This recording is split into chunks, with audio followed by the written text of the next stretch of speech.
So, she's the Hydro Archon? But how did she know we were looking for her? My dear people, rich and poor, those with cup in hand and those with nothing at all, raise your glasses in celebration. If you don't have one, then just raise your hand in lieu.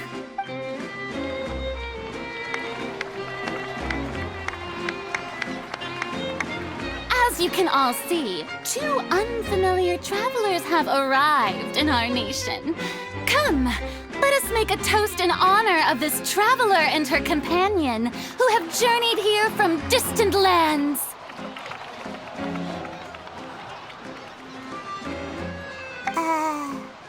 Is she talking about us? I've long heard of the turmoil and chaos you've left in your wake as you visited other nations.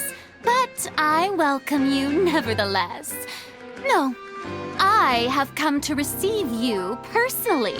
Fear is for insignificant cowards.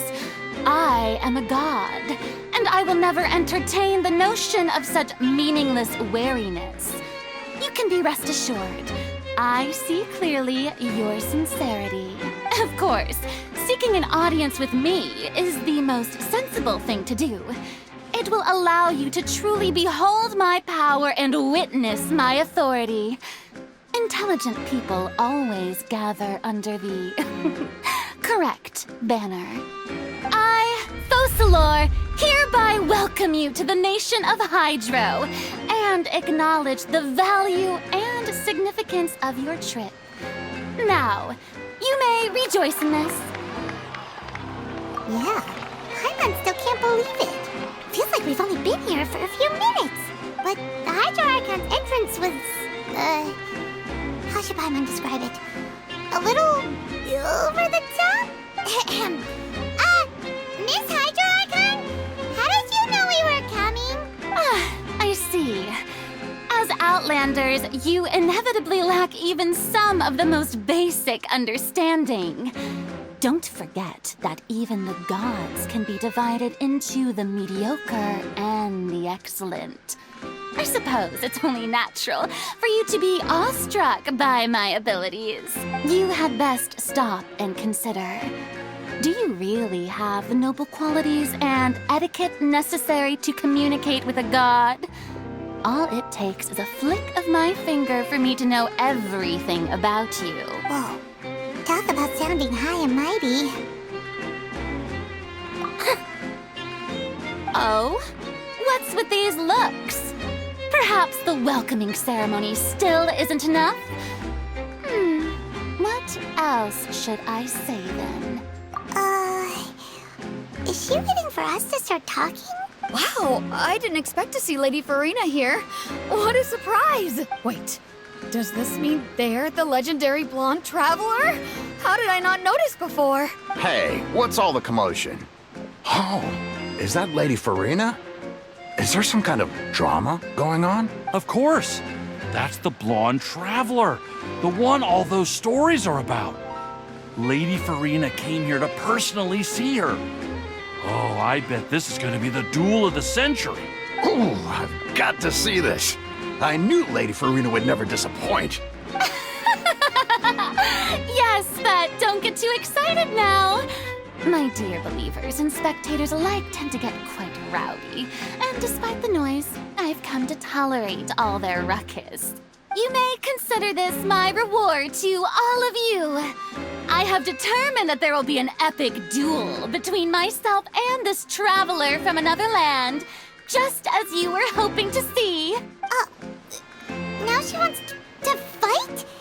Aren't we getting a little ahead of ourselves?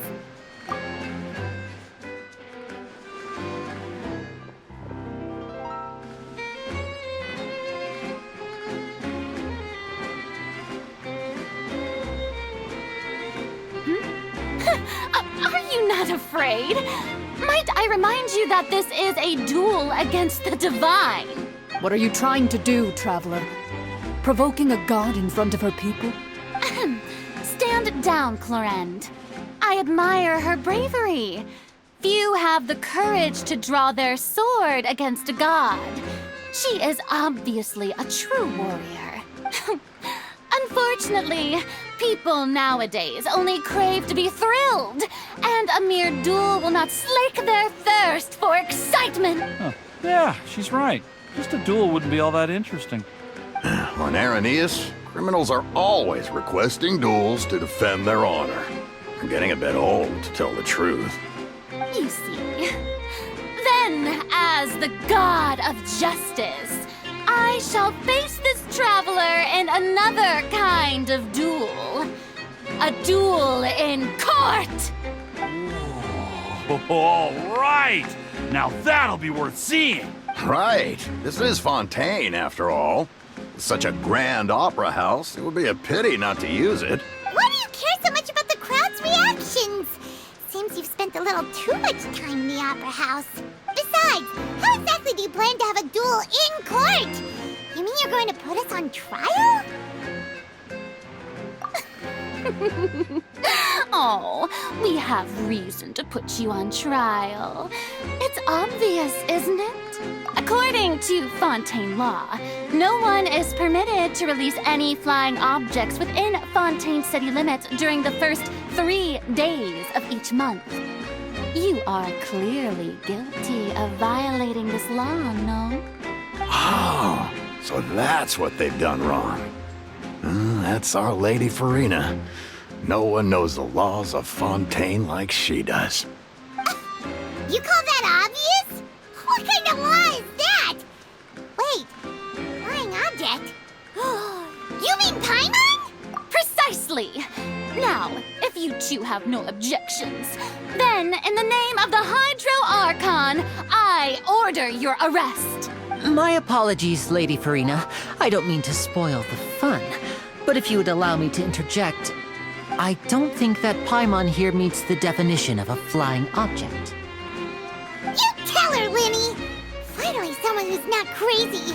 How could anyone call Paimon a flying object? Ah, great magician Lyney, my beloved citizen.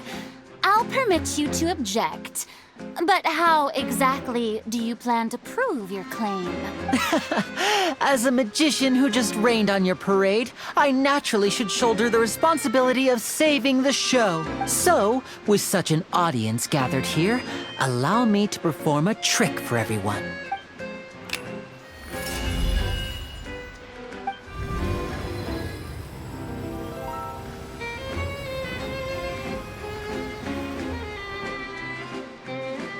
Ta-da! What's that on Paimon's back? Hey, when did Lyney do that?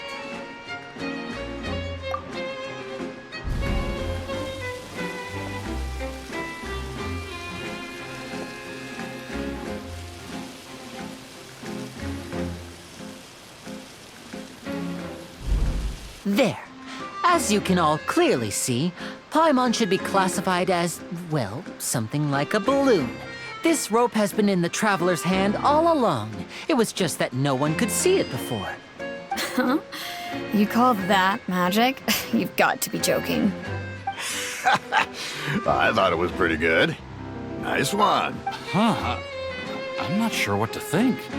It seems Lady Furina's charges no longer hold water.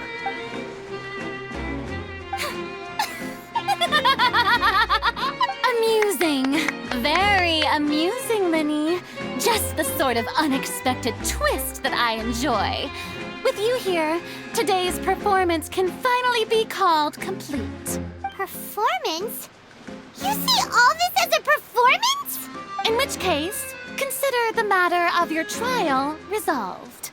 The god of justice will not bring charges against an innocent person. But when there are valid grounds, I will not only judge travelers from abroad, but even the gods of other lands. I look forward to seeing your upcoming performance at the Opera House, Mr. Lyney and Miss Lynette. That's enough for now. Toodaloo!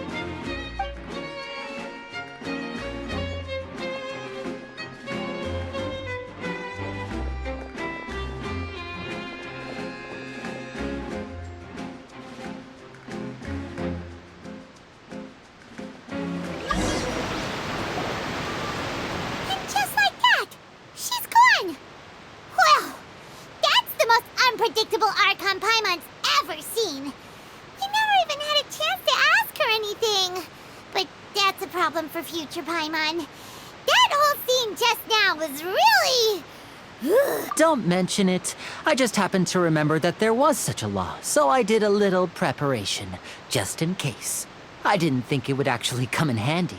So, now do you see what kind of god Lady Furina is? She can be a bit confusing at times, but she is still amenable to reason. Anyway, Paimon had no idea you were a magician, Lyney. It sounded like you'll be performing at the Opera House, right? I just know a few simple tricks I use to make a living. Lynette is my assistant. It will actually be my first time performing on the most prestigious stage in Fontaine, the Opera House. But isn't the Opera House where criminal trials are held in Fontaine? When there are no public trials being held, the Opera House hosts a variety of other performances. To the people of Fontaine, the line between a trial and a performance can be a little blurred. And speaking of performances, I would be remiss to forego this opportunity gifted by fate. Might I invite the two of you to see my performance? My brother's always excited to make new friends. Oh, sure. We don't really have anything to do now, and we wanted to go to the Opera House anyway. Splendid. In that case, why don't we go together? I'll show you the way. I just have something to take care of first. You really mean it? Then I'll take you up on your offer. This is a magical item known as a magic pocket. Perhaps you can help me distribute them to the people here. Huh? What are they going to use it for? About that... You asked me before about the prophecy, right? Let me start by telling you a little more about what it entails. I'm not sure exactly when it began, but a prophecy has been circulating around Fontaine. It says that every person in Fontaine is born with sin. No matter how the nation of justice holds trial after trial, this sin cannot be absolved. Until one day, the water levels in Fontaine will rise, and the sinful people will slowly be drowned. In the end, the people will all be dissolved into the waters, and only the Hydro Archon will remain, weeping on her throne. Only then will the sins of the people of Fontaine be washed away. That sounds pretty gloomy. Why are people in Fontaine born with sin? What is that supposed to mean? There are lots of guesses. Some say that the ancestors of Fontaine stole the power of the seas and stirred its wrath. Others say that the people of Fontaine never heeded the first Hydro Archon's warnings and offended Celestia. But here in Fontaine, evidence is what matters. There hasn't been concrete evidence for any of these claims, so they can only be regarded as conjecture. If even the people in Fontaine don't know what sin they committed, wouldn't it be better just to ignore the prophecy completely? Why bother feeling guilty all the time? That's exactly what the people did at first. But in the last few years, the water levels in Fontaine have actually started rising. Many places have already been completely submerged, and now lie beneath the sea. Many people carry on with their lives as before and shrug it off as a natural phenomenon. But my family and I think that the people of Fontaine shouldn't ignore the possibility, which would end up sentencing them to death. We hope that at least the people who reside near the waterfront can move away before it's too late. So, we've started distributing magic pockets to them. As a magical item, these magic pockets have astonishing capacity. I'm sure they will come in handy when people are moving their belongings. Oh, Paimon gets it! It's like preparing for a rainy day! But this is more than a bit of rain. Perhaps only absolute power could ever contend with such a catastrophe. But who knows? We're just tiny specks in the grand scheme of things. Now, if you'd like to help, then please give these magic pockets to anyone nearby. Be sure to convince them to take it, regardless of what they say.